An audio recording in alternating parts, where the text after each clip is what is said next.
আসসালামু আলাইকুম। প্রিয় দর্শক, আমরা আজকে খুব গুরুত্বপূর্ণ একটি বিষয় নিয়ে আলোচনা করব। যারা ভাবছেন কেবল কাঁটাতারের বেড়া দিয়ে আর নদীর পানি আটকে দিয়ে বাংলাদেশকে কবজা করে ফেলা যাবে, তারা কিন্তু ভূ রাজনীতির সবচেয়ে বড় ভুল জুয়া খেলাটি খেলছেন। বাংলাদেশ কোনো নরম মাটির টুকরা নয়। এটা প্রকৃতির তৈরি একটা দুর্ভেদ্য জলমগ্ন অ্যাসিমেট্রিক ডেথ ট্র্যাপ। গত 2024 সালের আগস্টের ঐতিহাসিক গণ অভ্যুত্থানের পর বাংলাদেশ আজকে এক অভূতপূর্ব জিওপলিটিক্যাল রিসেটের মধ্য দিয়ে যাচ্ছে। আমরা আমাদের ফরেন পলিসি থেকে রিজিওনাল অ্যাপিজমেন্ট বা আঞ্চলিক তোষণ নীতিকে চিরতরে ঝেড়ে ফেলতে সমর্থ হয়েছি বলেই মনে হচ্ছে। We have chosen absolute strategic autonomy, national dignity and self-reliance. কিন্তু একটা দুর্ভেদ্য আর আপোষহীন ডিফেন্স আর্কিটেকচার ছাড়া আপনার ফরেন পলিসিকে আপনি নামকা ওয়াস্তে যতই সার্বভৌম আর মর্যাদাপূর্ণ বলে ক্লেম করেন না কেন, বাস্তবে সেই ফরেন পলিসি বিষহীন সাপ কিংবা নখ দন্তবিহীন বাঘ ছাড়া আর কিছুই না। আমাদের মেইন উইকনেস হলো আমাদের নিজেদের মাইন্ডসেট।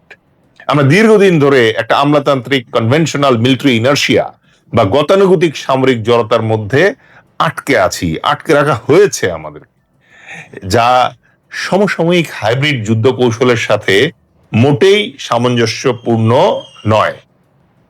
আমাদের প্রধান প্রতিবেশী ভারত 3 দিক দিয়ে আমাদের ঘিরে রেখেছে এবং সীমান্ত জুড়ে তারা দিয়েছে কাঁটাতারের বেড়া। আর আমাদের দক্ষিণ পূর্বে রয়েছে আরেক অস্থির প্রতিবেশী রাষ্ট্র মিয়ানমার। আমাদের সবচেয়ে বড় রণকৌশলগত বা সামরিক সংকট হলো সাইবেরিয়ার বরফ বা সাহারার মরুভূমির মতো বিশাল কোনো কনভেনশনাল স্ট্র্যাটেজিক ডেপথ বা ভৌগোলিক গভীরতা আমাদের নেই। আমাদের দেশটা ছোট। শত্রুদের দ্বারা আক্রান্ত হলে পিছু হটে গিয়ে যে আবার সৈন্য সমাবেশ করব, সেই সুযোগ আমাদের কিন্তু নেই।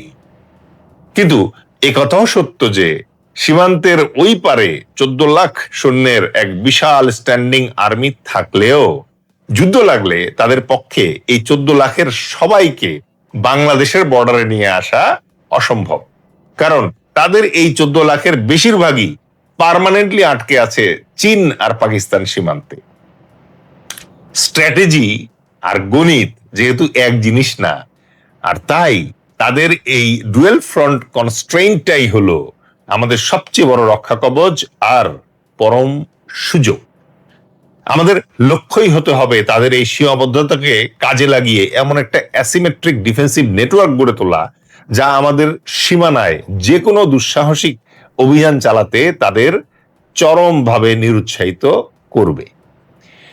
1939 সালের শীতকালীন যুদ্ধে সোভিয়েত ইউনিয়নের লাল ফৌজের মেকানাইজড কলাম যখন ফিনল্যান্ডের উপর আক্রমণ করে, তখন ফিনরা মুখোমুখি বড় যুদ্ধে যায়নি। তারা ব্যবহার করেছিল বিখ্যাত মট্টি ট্যাকটিক্স। তারা বরফে ঢাকা সরু রাস্তাগুলোতে সোভিয়েত ভারী ট্যাঙ্কগুলোকে আটকে দিয়ে বনের ভেতর থেকে অতর্কিত হামলা চালাতো। এরপর শত্রুর দীর্ঘ লজিস্টিক সাপ্লাই চেইনকে কেটে দিয়ে পুরো বাহিনীকে ছোট ছোট বিচ্ছিন্ন পকেটে বা মট্টি সেটাতে অবরুদ্ধ করে ধীরে ধীরে পুরো রুশ বাহিনীকে ধ্বংস করে। বাংলাদেশ কোনো উন্মুক্ত সমতল মরুভূমি না। আমাদের জট পাকানো নদীপথ, বিশাল জলাভূমি আর তীব্র মনসুন বা বর্ষাকাল, এগুলো প্রকৃতির দেওয়া এক একটা অ্যাসিমেট্রিক ফোর্স মাল্টিপ্লায়ার।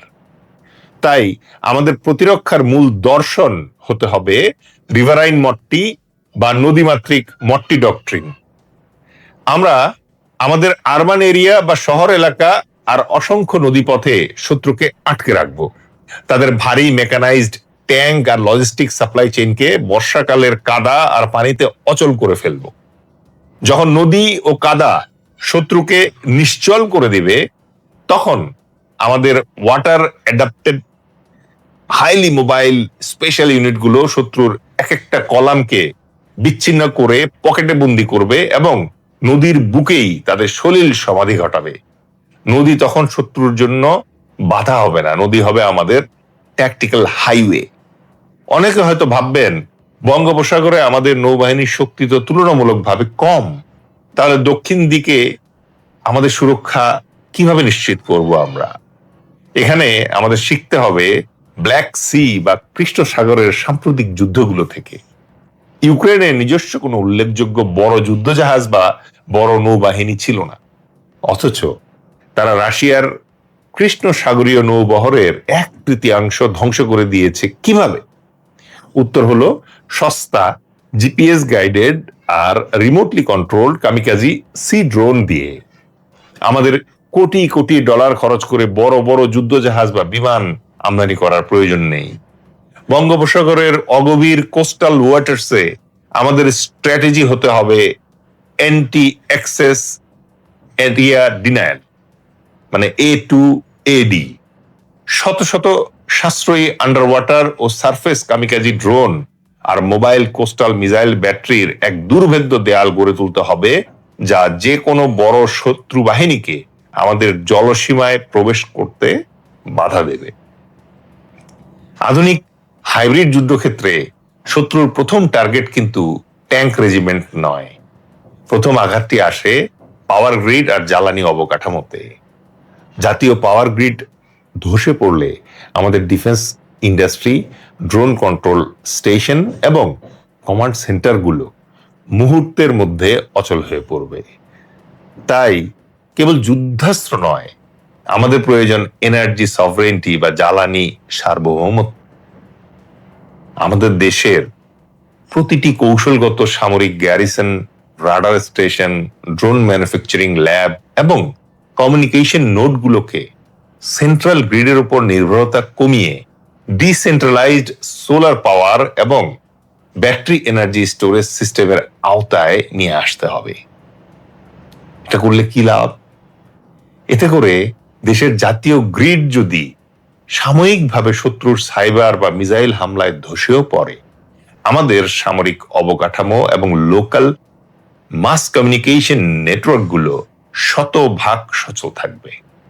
এটা কেবল এনার্জি সিকিউরিটি না, এটা আমাদের লড়াই চালিয়ে যাওয়ার লাইফ লাইন।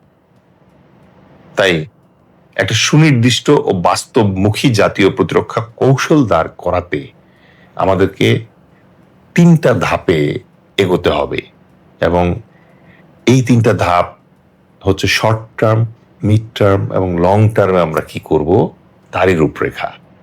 প্রথমত, অনতিবিলম্বে ড্রোন বিপ্লবের মাধ্যমে আমাদের ডক্ট্রিনাল শিফট এনশিওর করতে হবে। এই জন্য সবার আগে প্রচলিত মেগানাইজড ওয়ারফেয়ার কনসেপ্ট থেকে সরে এসে নদীমাতৃক মট্টি ডক্ট্রিন এবং মনসুন ট্র্যাপকে আমাদের প্রধান ডিফেন্স ম্যানুয়ালি অন্তর্ভুক্ত করতে হবে। সেই সাথে প্রত্যেকটা পদাতিক ব্যাটালিয়ন লেভেলে দেশীয় প্রযুক্তিতে তৈরি এফপিভি কামিকাজি ড্রোন আর ইলেকট্রনিক ওয়ারফেয়ার জ্যামার ইউনিট চালু করতে হবে।